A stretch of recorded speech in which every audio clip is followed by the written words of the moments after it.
All right. Hey, everybody. Welcome back. I hope you all enjoyed your snow day. The Star Trek mission has been rescheduled for next week, so don't worry, you guys didn't miss out. So come back next week for the Star Trek 50th anniversary hike mission. So as per usual, we of course have memberships still on sale for you guys. You can buy them for $10 for the whole year, which, I mean, at this point, you might as well just buy them next semester. That's going to be $6. We have the t-shirts for sale that we always do. Is anyone wearing their t-shirt today? Zachary is. Wonderful, Zachary, picking up the slack for the rest of us. That is the wonderful Star t-shirt that you can purchase. Get out of here. Wonderful, wonderful Star t-shirt. It is $15 for non-members, $10 for members. We also have sodas, as always. So sodas are $1 for everybody. It's cold out there, but it's kind of warm in this room. So what sodas do we have, Derek?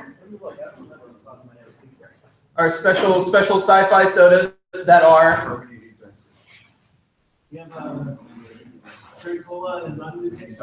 All right, we have Mountain Dew Kickstart and Cherry Cola. So these are special exclusive Star sci-fi sodas. They are sci-fi because I deem them to be so. There are no bees on them, unfortunately. If I was in charge, there would be. That's why you're not in charge. You know what? This may be why I'm not in charge. Vote Cameron Captain 2K17. Don't forget to check the Slack for all of your Slack-based needs. The email goes out every week, and Twitter happens. Also, do you have an idea for a star mission that we can run in the future? We'll go on over to ihaveanidea@ritstar.com, where you can submit your ihaveanidea.ritstar.com. Where you can submit a mission idea for us to possibly tackle in the future. Even if you are not comfortable running it, if you have something that you'd like to see, feel free to fill that out. Star.com, it doesn't work. No, ihaveanidea.ritstar.com. That's a lot of dots. That's only 2. That's 3. No, it's 2. .ritstar.com. You're right. I know I'm right. Thank you for confirming. Committee stuff that we have going this week. We, of course, as always, we have the PR committee, which meets Wednesday right downstairs in SAU 1000. That's going to start at 8 p.m. That goes to about 9 or 10 p.m. Webmaster committee is meeting this week. You can learn about the STAR website and get a hand in managing it. That is 6 p.m. to 8 p.m. In SAU 1010-1015. And you can also check in on the Slack channel to get regular updates about that. Also this week we have the Cosplay Snow Festival is going on, and we're going to be running Artemis up there. So please come to support that event and check us out. And we also need volunteers for that. So if you want to help us run everybody's favorite Starship Bridge simulator, please. It's a lot of fun. Like, Artemis is awesome, and you just get to watch Artemis and maybe fill in Artemis if they need an extra slot. Yes, Freya. You say if you have enough volunteers, it would be no problem. There's the door. There is the door. I see what you did there. There is the door. Hey, just Yeah. a thing on the Snowfest thing. If you let me know that you want to be a volunteer before tomorrow night, I can probably send you a Snowfest badge. Ooh. And if you get a badge, you can use to go to other fun things like the Cosplay Hollywood Square shows that you can go to. Yes, Snowfest is a fun time. Yeah, so free entry if you help us out in Artemis. So everybody wins. Let's see, other committees going on. The book club, they're currently reading Dune. They meet 30 minutes before the meeting. So go check that out. That's a lot of fun. Let's see. Oh, we Rogue One away mission. The details are still to come on that, but just to reassure you all that we are going to be Rogue One. So as soon as we have details, I will get them to you guys, and you can pre-order those tickets as per usual. Also, next week, like I said, we're having the Star Trek 50th anniversary celebration, and we're also going to be collecting donations for the COPD Foundation. That stands for Chronic Obstructive Pulmonary Disease, and that's like a respiratory-based disease that Leonard Nimoy really spent a lot of his money in support of. So in honor of him, we will be accepting donations for that as well. Otherwise, I'm going to hand it over to Ryan to take us to the world of Sci-Fi Podcast.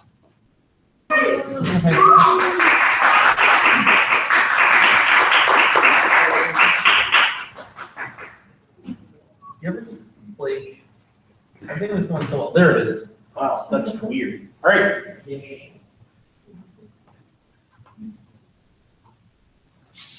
Hi. Man, it's been a while. I'm Ryan. I used to be the communications officer for Star. He took my job. Woo! I now serve as the Master of Coin for RIG's Fantasy Club, which meets Wednesdays from 6 to 8 downstairs in room 1829. I'm also the director of Rubicon, which I'm sure I'll be plugging here at SciFi Club next semester. So I absolutely adore podcasts. Back in middle school, I used to walk home. I would listen to just informative podcasts, talk shows, radio, that kind of thing. I never really considered that podcasts could be used in a narrative sense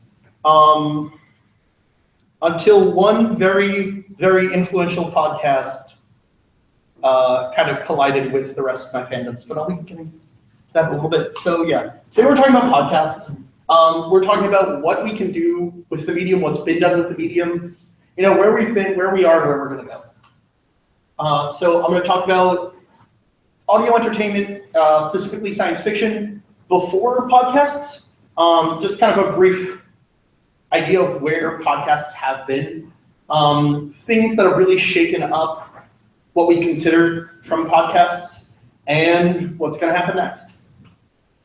So first off, I want to talk about old school radio shows.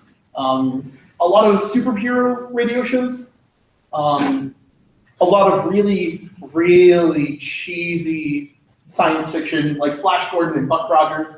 Some of these names might sound familiar to you. Some of them got adapted into serials. No. Hilarious. Yes. Comic books are still being adapted into breakfast cereals. Like recently, there were some breakfast cereals for one recent movie. Yeah, I too saw the Batman vs Superman cereal in Target today. They're still selling it. I don't know why.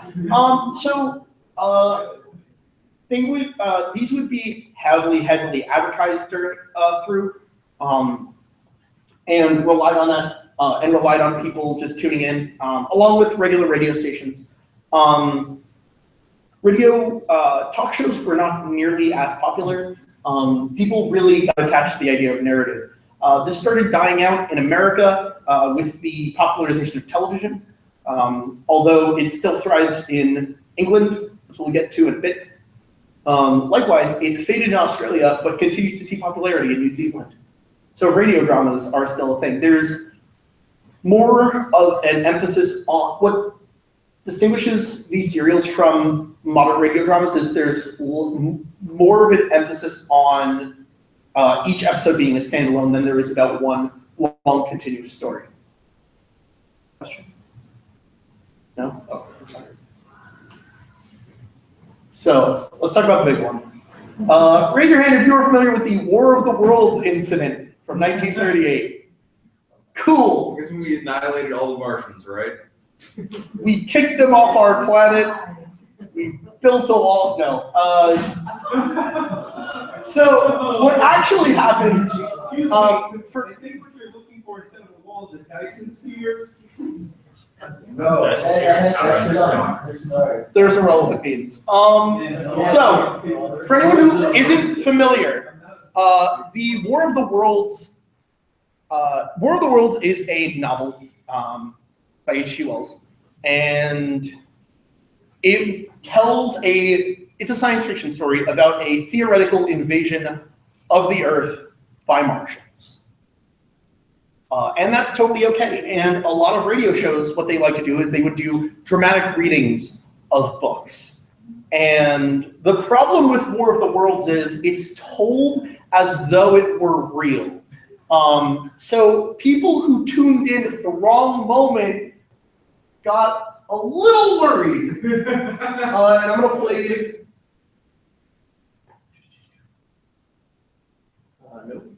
Right here, the 19-minute mark.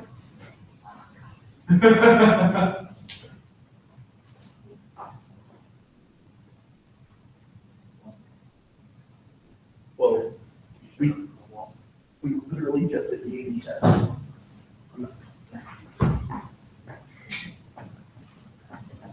Technology always up to get us. Engineer.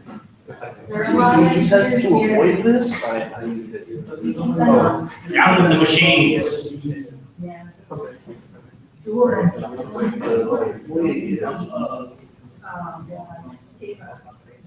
Militia proceeding from Trenton to Grover's Mill and will aid in the evacuation mission. The next voice you hear will be that of Brigadier General Montgomery Smith, commander of the state militia at Trenton, New Jersey.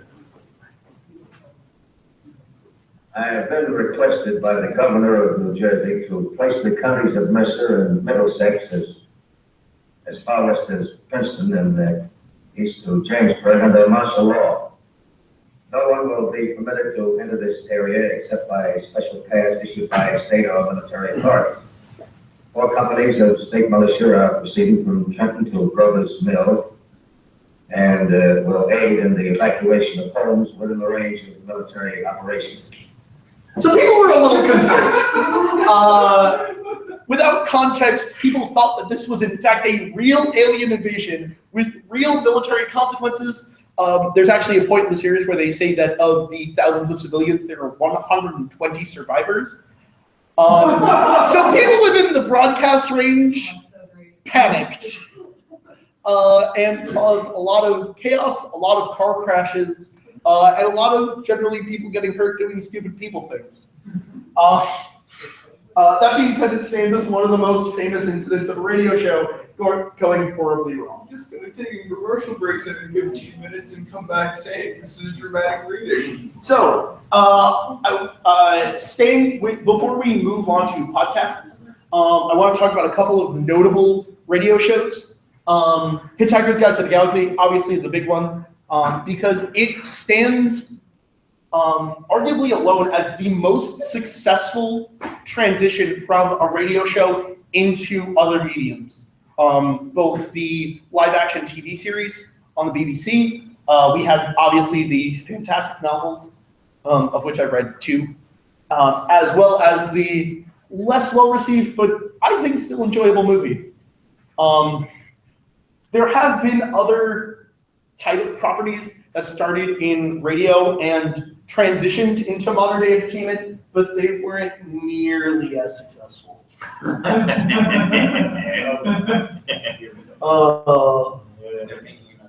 They are? Yeah, Maybe another one? Oh my They God. are. You know, someone got the rights, and yeah, they really want to do it again. What kind of idiot looks at a failing superhero movie and decides to make another one? Oh, see, I was going for Zack Snyder, but you know, whatever. Fox has a All right. We're gonna get into the middle ground a little bit. Like I said, BBC continues to put out radio serials, although recently they've been more in the form of audiobooks. Love and War. What's really cool is when they do adventures starring the old Doctors, they get all the original cast. In 2014, they did series starring Tom Baker in Adventures as the Fourth Doctor. Because even though he looks old, he still sounds like the Doctor. And in terms of just production, it's a lot easier on the actors to do voice acting as opposed to, you know, running around sets. There are more Tom Baker series to come out in 2016 as well as 2017. I believe they're also actually doing an audio, a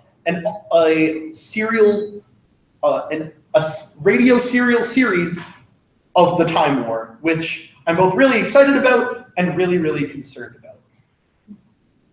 Also, Torchwood was finally brought back in radio form, which is the best we're going to get for now.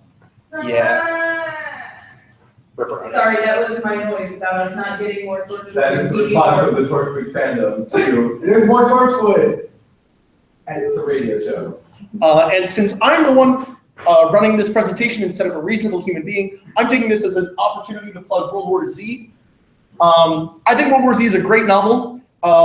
It's a shame there was never any film made whatsoever. But where I think it stands above and beyond is in its audiobook. While technically not radio broadcasted, it certainly sounds like it could have been a radio broadcast. Anyone here familiar with the book?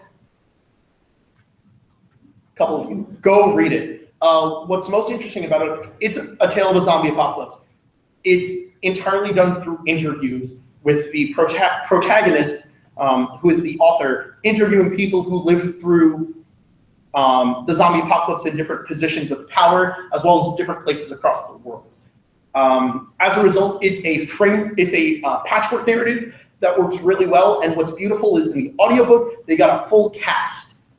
So every single voice in the novel has their own voice in the audiobook. And I've got actually a clip of that. It's super, super neat. That's like rare. Yeah, no, this isn't something that's seen there. Okay.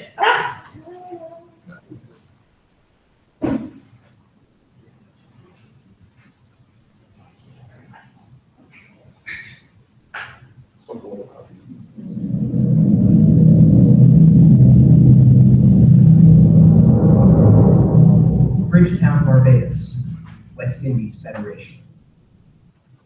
Trevor's bar personifies the wild West Indies, or more specifically, each island's special economic zone. This is not a place most people would associate with the order and tranquility of post-war Caribbean life. It is not meant to be. Fenced off from the rest of the island and catering to a culture of chaotic violence and debauchery, the special economic zones are engineered specifically to separate off-islanders from their money. Mike's comfort seems to please Keyshawn Collins, who slides a shot of killed up rub in my direction, then swings his massive boot-clad feet onto the table. They didn't come up with a name for what I used to do. Not a real one, not yet. Independent contractor sounds like I should be laying drywall and smearing plaster. Private security sounds like some dumbass mall guard. Mercenary is the closest, I guess, but at the same time, about as far from the wheeling as you could have gotten. A mercenary sounds like some crazed out man vet, all tats and hand mustache, humping some third world cesspool because you can't hack it back in the real world. That wasn't me at all. And yeah, I use my training for cash. Funny thing about the Army, they always promise to teach you marketable skills, but they never mention that, by far, there's nothing more marketable than knowing how to kill some people while keeping others from being killed. Maybe I wasn't. So this is the story of Keyshawn Collins. He actually serves as an insight on how our celebrity culture deals with the zombie apocalypse in a hilarious manner. Well, hilarious for the reader, not so great for everyone else involved. Like I said, I highly recommend you pick up the audiobook. It's got such, if you get the full cast, it has such notable actors as Alan Alda, who played Hawkeye in MASH, Nathan Fillion, who did, I don't know, something. Yeah, you know. Not Al Pacino. Who's the other actor who's really famous for gangster films? I can't think of the name. He's literally Robert De Niro? Yes, thank you. In general, it's just a really, really phenomenal film. And it played with the medium. It took the fact that it's audio only and used it to its advantage. And honestly, I think that's the most interesting thing that someone can do. And there are other people who just treat it like more like regular radio shows. And that's not something to shy away from. There's a lot of really great podcasts out there that are just that. They are radio shows. They're talk shows. Some of my personal favorites are Nerdist and Nerd to the Third. They do a wide variety of things. Nerdist is more focused on celebrity interviews, whereas Nerd to the Third is more of a discussion based around the three primary hosts. That's Nerd to the Third. Project Padawan, I think Star Trekkers. There's a lot of fan podcasts about even just specific fandoms, even fandoms that have been long dead, that like have not produced material. You'll still find podcasts. basically on anything you could possibly want. Now we get into. So these are more akin to the serials that we saw over the radio. The Black Tapes and the other stories are both anthology series. Every single episode is a different short story written by one person and narrated by another. They are hit and miss. They are very, very hit and miss. I have not found a single series that has consistent quality. It seems like the quality of each individual episode is heavily dependent on the writing, which makes a lot of sense for an anthology series written by. That being said, it's a really neat kind of tie-in. If you're already finished with Black Mirror and are looking for something else, these do a pretty good job of tying you over. Now we get into the fun stuff. Thrilling Adventure Hour is kind of on the borderline of the serial shows that I was talking about before and the long-form narrative that I'm going to be talking about later. The Thrilling Adventure Hour, it takes and embraces the idea of the kind of radio shows. In this poster, they demonstrate they have such a wide variety of not only characters but series. So you have much more series that lean a lot more on the science fiction side, such as Captain Laserbeam and Sparks Nevada, the Marshal of Mars. Yeah. Marshal on Mars, but he's from Earth. He's from Earth. I personally think Sparks Nevada is my favorite. It certainly does a lot of really fun things with your expectations. What separates the Thrilling Adventure Hour from a lot of others is podcasts are generally just that. They are recorded and broadcasted. Not only did the Thrilling Adventure Hour record live, they also recorded in front of a live studio audience who would react throughout the show, which was all recorded and kept in the distribution. If you're ever bored, things like Sparks Nevada and Captain Laserbeam do a good job at telling like a long form, like seeing the character evolve. However, in research for this presentation, I just picked out a couple of random episodes, and all of them stood on their own very, very well. They're all professionals, and if any of you guys are community nerds, the series, the supernatural one, the spooky one. Beyond Belief. Thank you. Beyond Belief is not quite sci-fi. It's more the it's supernatural. It's supernatural. But it's better than supernatural. Most things at this point in time, most things are better than supernatural. I've written fan fiction that's better than supernatural, and I don't write fan fiction. So, Beyond Belief, for any community fans, the lead female in Beyond Belief plays Frankie in the season 6 of Community, which I was really excited when I first found that out. Yes. They had Nicole Brown. They had look at. Maybe they. I can't remember her name. They've also had Aubrey Plaza on their show. There's a lot. They get a lot of celebrity guest stars, which I think is super, super awesome. Also, they have not one but 2 different series starring Nathan Fillion. That's what I can remember. Gillian Jacobs, Britta, and Yvette Nicole Brown, which is Annie. Shirley. Sorry. It's been too long. Go watch Community. It's not sci-fi, but it's quality. I would argue that point. That's the first one that's not sci-fi. All right, that's fair. That's fair. Community could or could not be sci-fi, depending on your interpretation of certain episodes. Also, speaking of actors that you might like, Captain Laserbeam, the main character, is voiced by John Maggio, who voices such other characters as Bender and Red Hood. And Jake. Jake the dog. Jake the dog. And Jefferson Reed, Ace American, and Hackaway Jim, King of Martian Frontier, are both voiced by Nathan Fillion. Who's in something. Is a name you all know from somewhere. Also, J.K. Simmons has some guest appearances in Sparks Nevada. They get a lot of really cool big name guest stars, even if they show up briefly. Yeah, no, I strongly recommend you give this a listen to.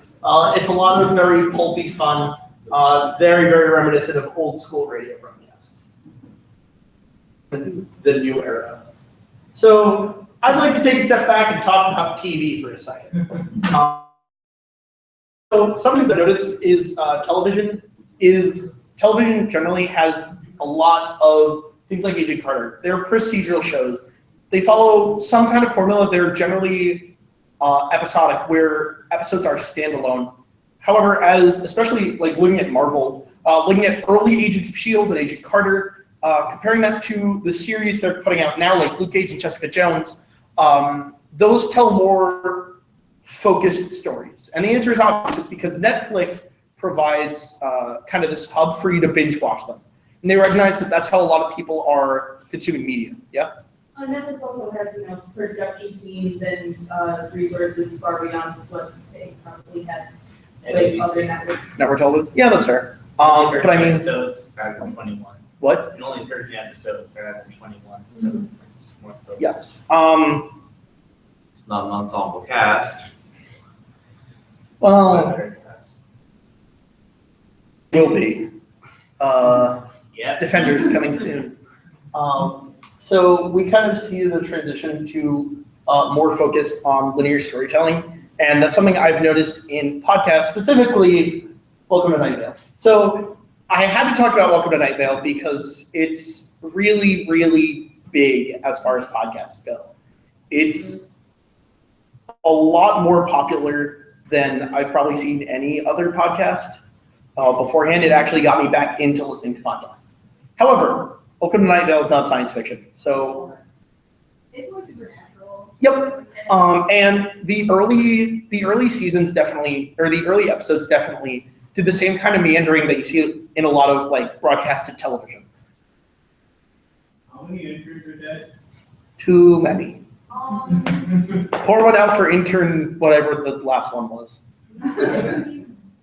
Khalid, I think. I think he's dead. I don't know. They go through a lot of interns on Night Vale, but that's not important. The reason I'm bringing up Night Vale is because it seemed to have kind of learned their mistakes, whereas Welcome to Night Vale is just kind of, they didn't really have a cohesive story until 15-ish episodes in, whereas the two of the shows they've most recently produced are both a lot heavier in science fiction, although Alice isn't dead, we're not sure. And Within the Wires, which is most certainly science fiction, and most certainly worth a listen to. Yes? With Alison dead, I mean, I'm completely sure. I mean, you might not be sure, but you can't speak for everybody here, man. That's fair. Alice Isn't Dead is, I'm going to give you very, very short synopsis because the last thing I want to do is spoil either of these. Welcome to Night Vale, I've heard a lot of complaints is a little unwieldy. People listen to 6, 7, 8 episodes, nothing goes anywhere. And they're coming up on episode 100 now. Both of these have finished their respective seasons at 10 episodes each. They are a lot more condensed. They are a lot more streamlined. Both of them have kind of shaky starts. They do that on purpose to give you to establish the setting as you move in a much more focused direction. The climax. Alice Isn't Dead tells the story of a woman who becomes a cross-country truck driver in search for her missing wife, which gets super, super interesting. Everything is not as it seems. And Within the Wires, I don't know how to describe Within the Wires without spoiling it. Within the Wires is a series of relaxation tapes which are given to a patient at a psychiatric center.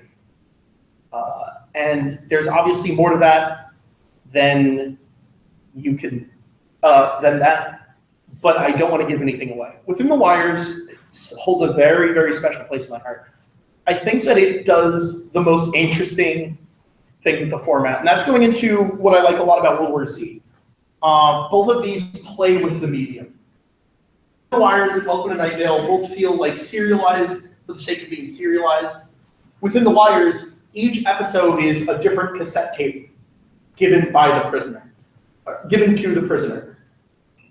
there is a single person speaking on the cassette tape, and it always addresses you. You don't really get names until well into the series, so for a while you just feel as though you are the prisoner. You are the patient.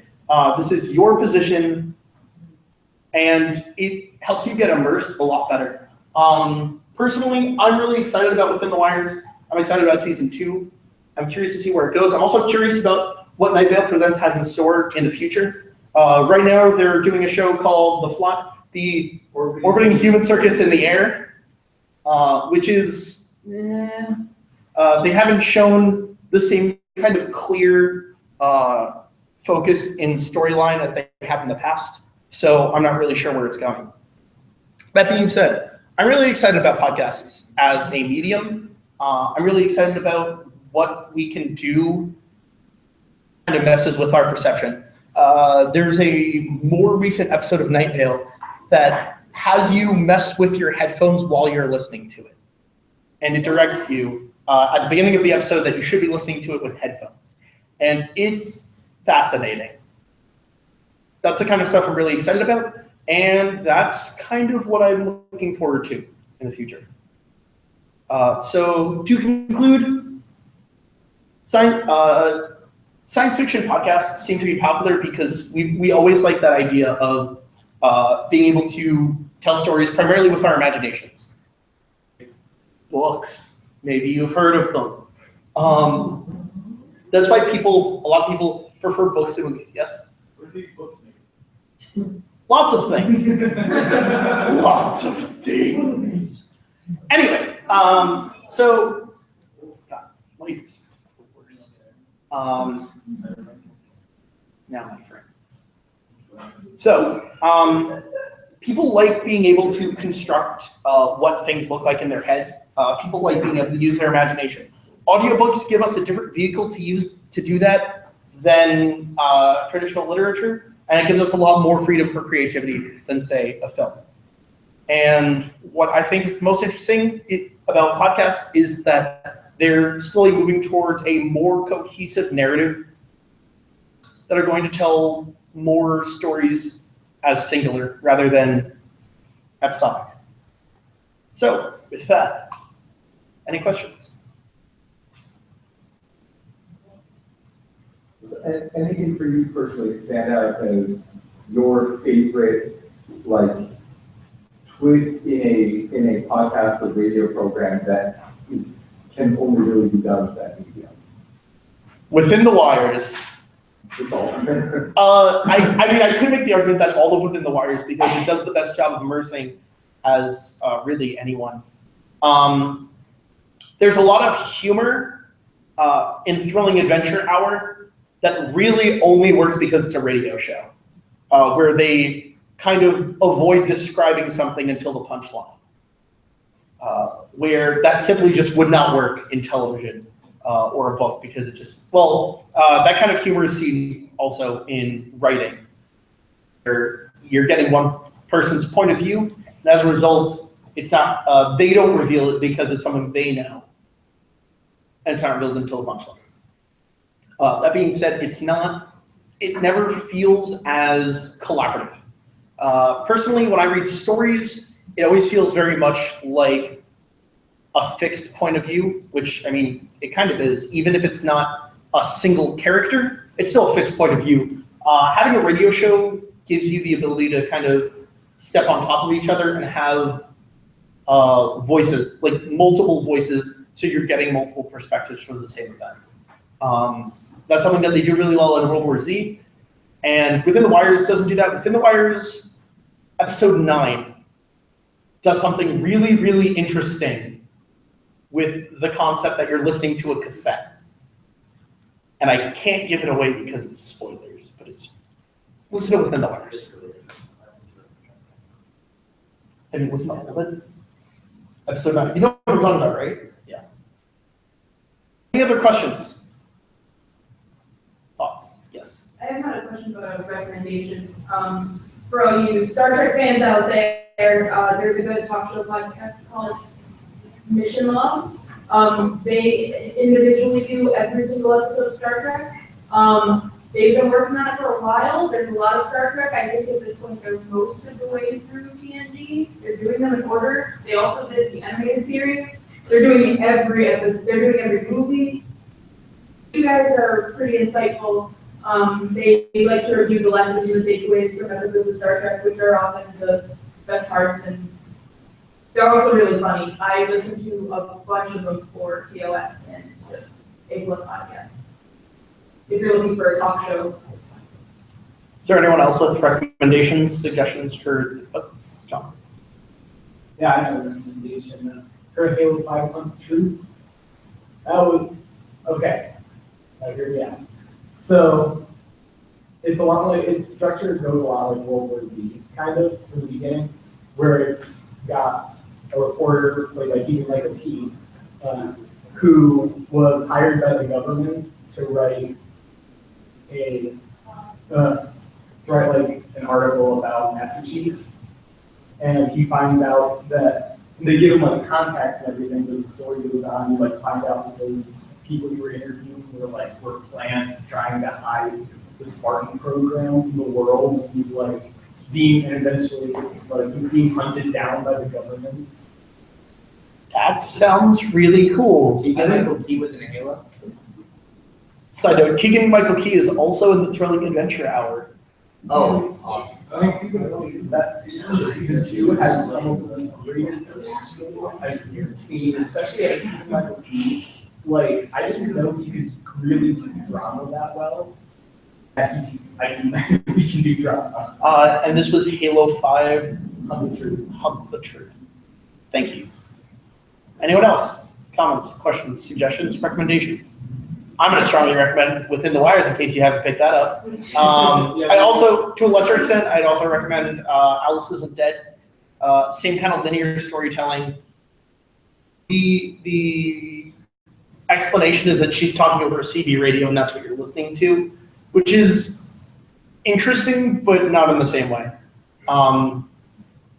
I also strongly recommend the World War Z audiobook. It's probably my favorite thing. Do you have any recommendations that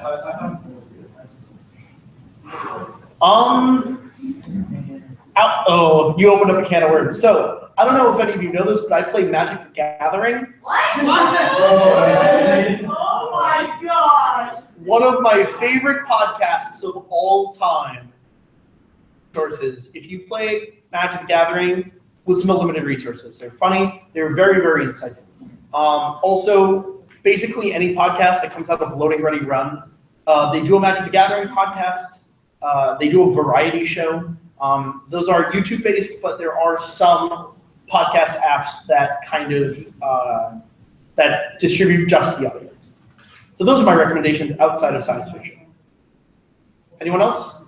Questions? Anything? No? Zach, you want to shamelessly plug Thrilling Adventure Hour? I mean, my goal was to get it into the presentation. I think we did a very good job pitching it, but yeah, Thrilling Adventure Hour is a good time. They have a lot of sub-series within the overall show, some of which we mentioned. Sci-fi ones include Captain Laserbeam, the cross-time adventure for Colonel TikTok, which they insist they came up with without ever having watched Doctor Who, even though it's a lot like Doctor Who. They have essentially the American version of Colonel TikTok. Amelia Earhart, who was fired, reveals what happened after she died, and she's secretly going on time travel missions for the U.S. government. They, for a little while, had a series called Jefferson Big Ace American. It's basically a parody of Captain America, voiced by Nathan Fillion. On the more fantasy side, Beyond Belief is probably their most popular series.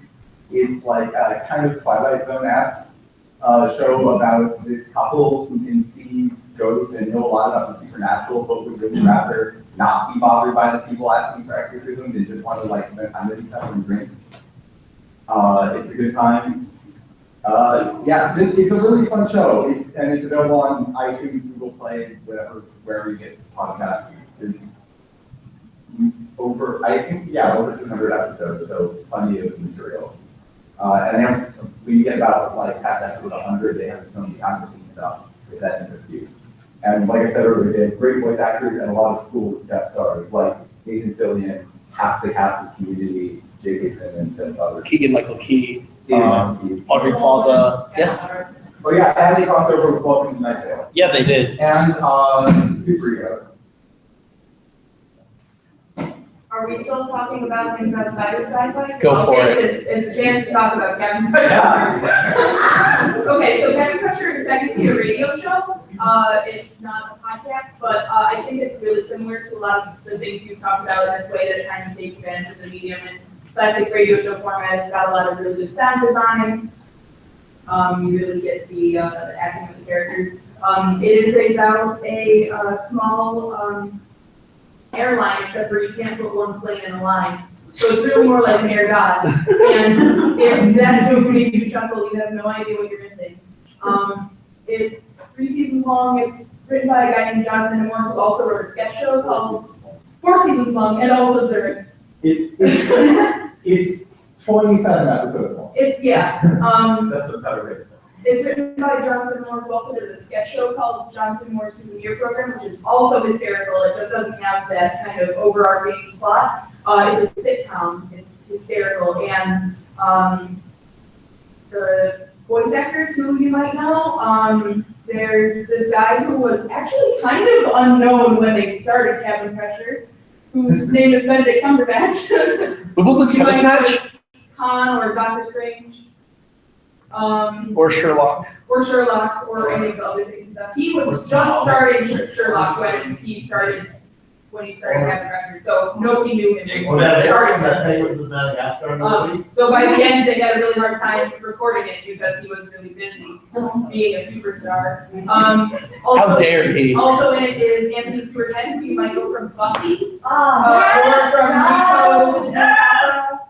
Or from Gallivant that one time. Or from that one time he was Frankenfurter in Rocky Horror. So, and also Roger Allen, who just has a great voice and plays small roles in just about everything, including Game of Thrones. And I usually just pitch it with this one thing.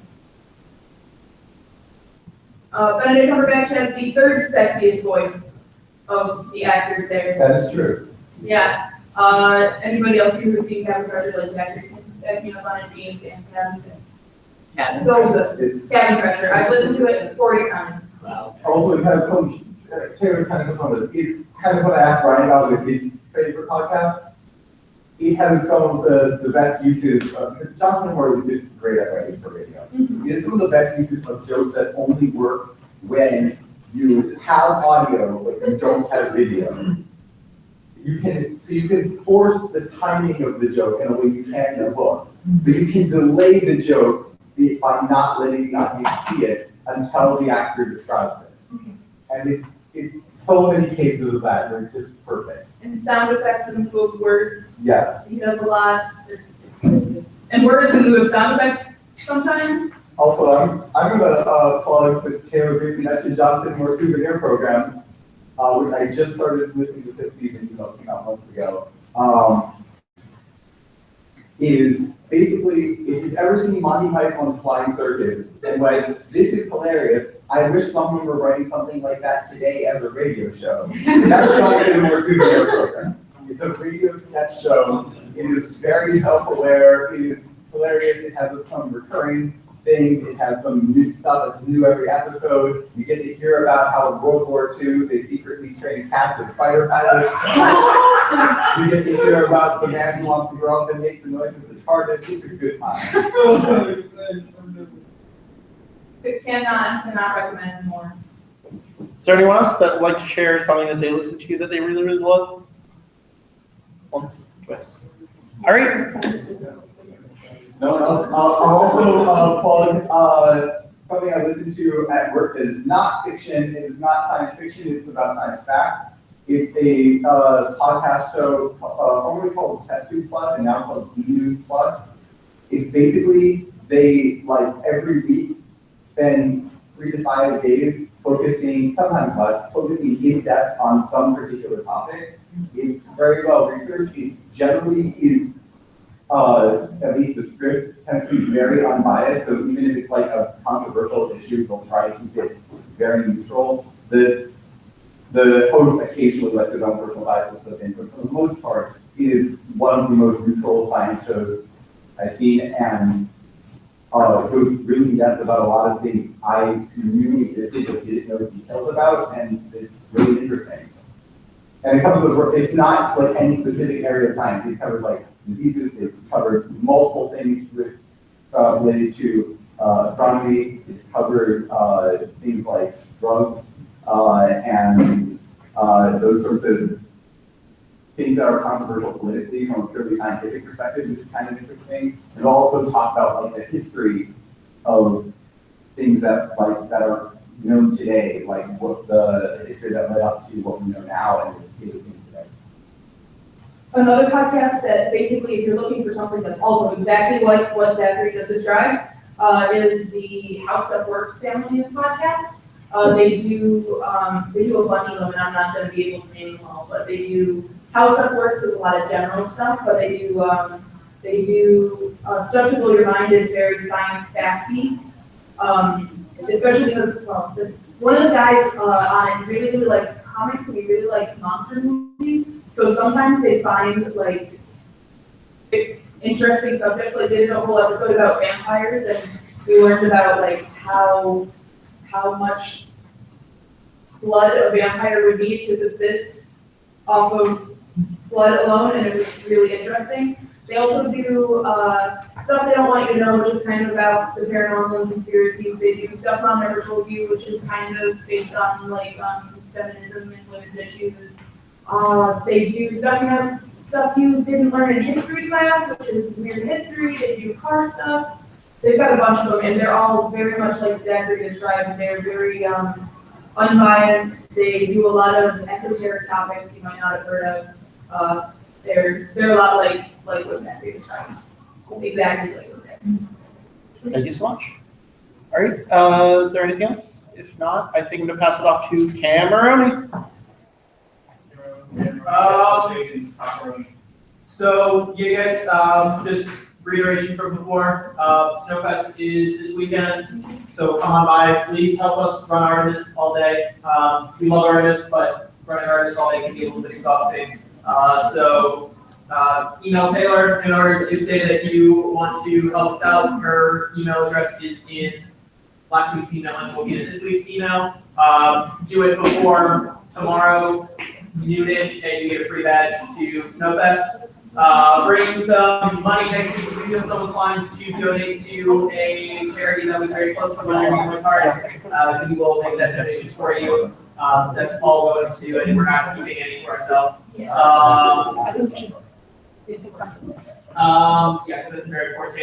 Come to all the committee things. StarFest committee is this weekend. More information, detailed information about that will be in the email.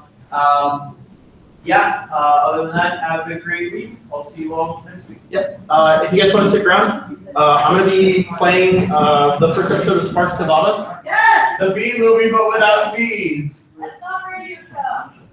We're gonna have a YouTube party, but instead of YouTube, it's gonna be podcasts. Yay! I realized that was just like one of the few podcasts that I